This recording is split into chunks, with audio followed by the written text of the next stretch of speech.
रामकृष्ण हरी माऊली आधार आश्रम कीर्तन सोहळा 21 April 22 April आणि 23 April या काळामध्ये होणार आहे. या काळात 7 ते 9 या वेळेमध्ये महाराष्ट्रातील दिग्गज कीर्तनकार कीर्तन करण्यासाठी येणार आहेत. आपण सर्व सहकुटुंब सहपरिवार 7 ते 9 कीर्तन ऐकण्यासाठी आणि त्यानंतर महाप्रसाद घेण्यासाठी नक्की यायचंय. माझ्या पंचकृषीने माझ्या पुणे जिल्ह्याने आजपर्यंत आमच्यावर खूप प्रेम केलं.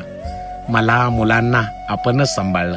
आम्हाला आशीर्वाद देण्यासाठी 21 एप्रिल ते 23 एप्रिल या काळामध्ये आपण सर्वजण सहकुटुंब सहपरिवार नक्की या. ठिकाण माऊली आधार आश्रम माळेगाव नसरापूर तालुका भोर जिल्हा पुणे. आपण नक्की या. आम्ही वाट पाहतोय.